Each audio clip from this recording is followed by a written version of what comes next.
everyone, it's Lindsay and welcome back to my channel. October was the pinnacle of the year. So I have a lot to talk about. Unfortunately, I am not feeling my best. I just got over a migraine and I just caught my husband's cold, so I'm like, on my deathbed. I have so much to share with you guys, so much that I'm excited to talk about, so I'm gonna try to get through this regardless. So anyways, let's just dive right in while my voice is still here.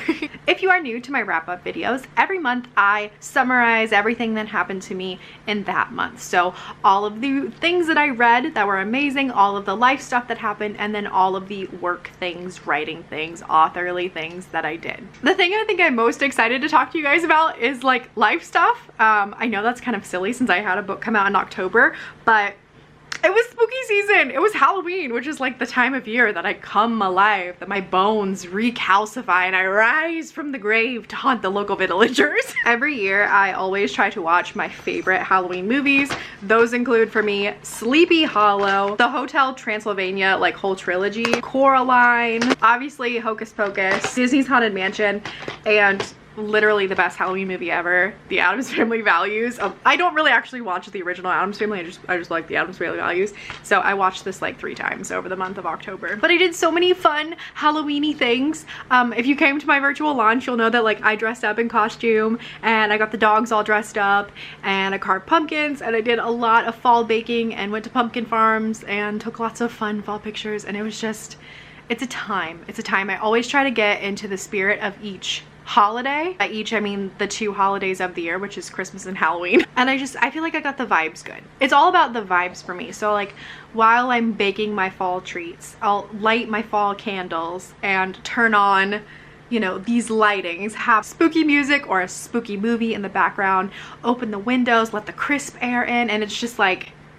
I'm suddenly a witch. It's wonderful. Another thing that I watched was Hot D, or House of Dragons. It concluded this month. No spoilers, of course, but I really like this. Like, I think I might actually like House of Dragons more than Game of Thrones. And I know that is a spicy thing to say, but I just enjoy it. You can tell that there are women writers and women in the room, and I really love family dramas, and I feel like at its core what House of Dragon is a family drama. So like, this is just wonderful. And then add dragons to it. It's fantastic. I also have to admit something. I kind of got obsessed with Squishmallows this month. It's really bad. So my husband bought me one the day before debut because he knew I was like stressed out and he still had to work. And he was like, he came home from the grocery store and he had this like mini mystery pack with a Squishmallow inside. And he's like, I just bought you this because it looked like something you'd like and you can give it a hug while I'm gone at work. And it was like the cutest thing ever. But it sparked this obsession. And now I somehow have 18. Like, but it's fine. Look how freaking cute they are.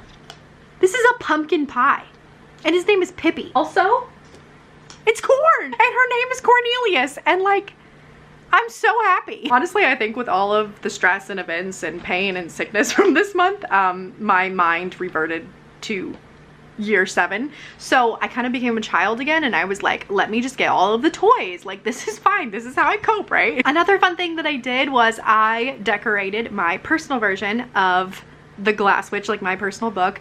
I did an annotated copy giveaway earlier in the month, and I loved it so much. It was so hard to give away that I was like, I kind of want to do something fun like that with mine. So I did that, and I'm really happy with how it turned out. It's so cute. It makes me so happy, and every time I open it, I just get like a little surprise, like, oh, how cute. Because I was so busy and had so many events that I'll talk about later when we get to the work section, I was popping a lot of pills, and by that I mean like my migraine pills. This isn't fun. Like, they're not fun pills. When you take a lot of migraine pills back to back, sometimes you can get this effect called like rebound, so you get even worse migraines and they come more often, more frequently. And I just knew that was going to happen this month because I had so many events. I wanted to make sure I was well for them, so I was taking more medicine than normal to be able to get through those events. But I knew once those events were over and I was going to try to re-regulate my body, that it would be a mess. So I actually only had 2 pain-free days this month, which really sucked. I can't honestly believe that I made all of my events. Like, I am so shocked that I didn't have to cancel a single event. I'm so grateful for it, like so grateful, but like honestly shocked. I think that's a testament to how well Ubrelvy works and works for me as a migraine medicine. I love it, like actually my insurance didn't even approve it until the 17th, so like the day before my book came out, so I was like completely not having medication basically the first half of the month, and then I got it approved and I was like, great, perfectly in time for all of my events. So yeah, it took a lot, and you know, then you know, you have the kind of rebound migraines. So that's what I was dealing with up until literally this morning. But that's kind of just how having chronic illness, or in my case chronic migraines, work. Sometimes you have months where you can really put your health first and you get 18, 19 pain-free days like I got sometimes during the summer, and then I have months like this where really I was putting my work before everything. Well, it was, you know, it's debut month, and so that's fine. I think every now and then to it's like, I guess what I want to say is there's no way to have perfect balance, I think, all of the time. I think if you look at your year as a whole and you see balance overall, like you're good. But like for this month, health was not a biggest priority. It was like work, getting to all of my events and stuff like that. So yeah, my health suffered. But now I'm getting back to where I'm putting my health first and my work second. So, you know, it's kind of like it balances out in the end. But you definitely can see the repercussions of that with me only having like 2 pain-free days. So just interesting overall. And then the last thing, Champy. Yeah.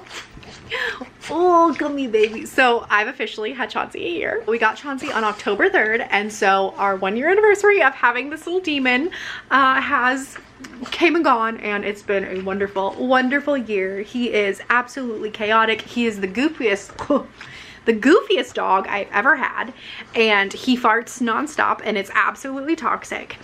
But I've never had a dog that licked so much or loved so much or just was absolutely so intense with everything he does. He's just an absolute hoot, and he just fits into our family so perfectly. And yeah, can't wait for many more years with him to come. Okay, and now I think we can move on into the work stuff. So where to begin? I will have a debut week tour vlog coming up, hopefully next week or the week after that, where I show you in detail all of the fun things that happened over debut week. But one of the things was I got sent to the Heartland Fall Forum, which was in St. Louis, Missouri, which is a book festival for booksellers and librarians. And they ask a select few authors to come there and speak and make connections and, you know, get to shop on the floor and things like that, which was super, super cool getting to go. I'm so glad I got to meet a bunch of the Missouri authors that live around the area. It was just a whirlwind. It was a 24-hour trip. I literally got flown in that night, went to sleep, did the event in the morning, and then was flown out that evening. But what an experience. Like, what an awesome time. I never in a million years would have guessed that this was my life, you know.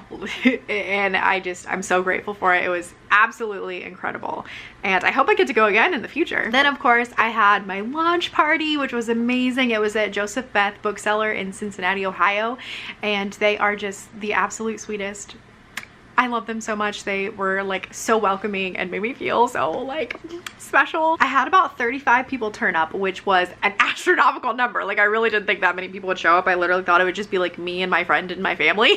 So like, it was really cool that like people actually like showed up to like hear about my book and stuff. So that was really cool. And of course I had my virtual tour with you guys, which was so much fun. If you haven't watched that video yet, definitely check it out. I also was really lucky to get to do some virtual tours, both with Books of Wonder in New York and Anderson Books in Chicago, which was really, really cool.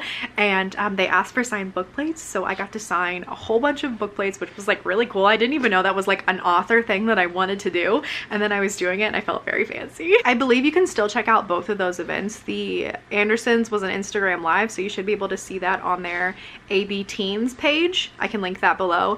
And then also the Books of Wonder panel, I know you can find that on their website. That was really cool too, by the way. I just like jumped into that panel, and then like I saw the other authors I was with, and the author of the Animorph series was just like on there. She was just like chilling right beside me, and I was like like, can I freak out, or is like everyone gonna keep their cool but me? And yeah, then my book was out and people were buying it and tagging me in pictures and reading it and loving it, and it was just like, it's just the most surreal thing. Like, I don't understand how I went from talking about a silly little book, you know, in front of my camera in my living room that I wanted to write, to getting to do all this stuff. And, you know, I don't have words.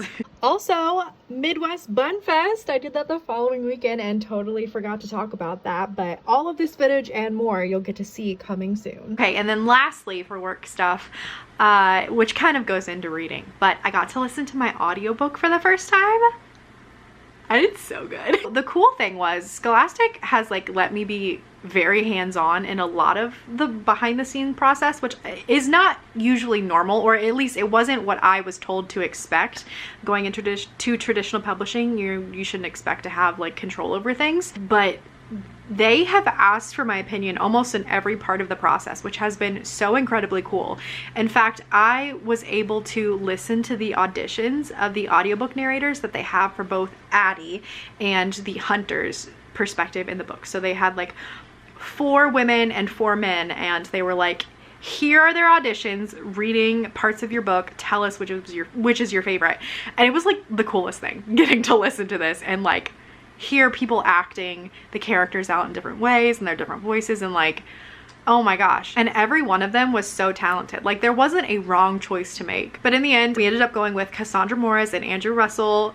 They are the perfect audiobook narrators. I love the juxtaposition of Cassandra Morris's little girly, like cutesy 12-year-old voice and Andrew Russell's like growling, rasping, creepy hunter voice. It's so good. Like I've had so many people tell me that whenever Andrew Russell's like the hunter parts come on the audiobook, like they always get like chills, and I'm like, oh my gosh, same. Like that's how I felt while listening to his audition. Like it was just incredible, and like I love it. And of course Cassandra Morris narrates all of Natalie Lloyd's books, or at least, you know, Natalie Lloyd's books that she herself hasn't narrated. And so of course, like, you know, she was like gonna be first choice for me. So I'm just over the moon about how the audiobook turned out. It's incredible. I feel like I'm losing my voice, so we're gonna quickly go through some of the books that I read this month that I really enjoyed. Most of the books that I read were spooky Halloweeny books. So the first one is Amelia Fang and the Barbaric Ball. This is a younger middle grade book, and this follows a little vampire girl and her pet pumpkin as they try to navigate this kind of like enemies to friends relationship with a fellow vampire lord. And it's just precious. It's very punny, and there is a Yeti in this who always speaks in all caps because of course they are a Yeti. I just think that's so cute, and the illustrations are amazing. And I think Laura Ellen Anderson is actually the illustrator as well, so she wrote it and illustrated it.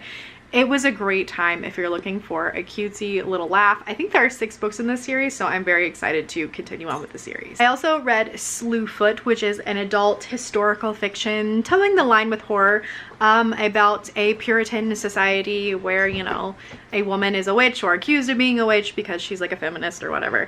But it's got magic, and it's actually really, really good. I really enjoyed it. It's very similar to another book that I read this month as well, called Year of the Witching. I think that these are really great companions to each other. Slewfoot is really fun because it has pictures, illustrations inside. Every single chapter has a bit of different chapter art and creepy, eerie pictures inside that I really enjoyed. Year of the Witching follows the same idea of like a Puritan society and a girl who is like, you know, a witch. I know that a lot of people were getting to read this for Black-A-Ween-a-thon, which is a readathon based on reading more Black books in the month of October, and like this was my choice for that. So yeah, really good. Liked them both. Written by the same author as The Year of the Witching is House of Hunger, and instead of this being a witch book, this is a vampire book, and I really enjoyed this one too. In fact, I think this is my favorite book of the 2 that I've read by her.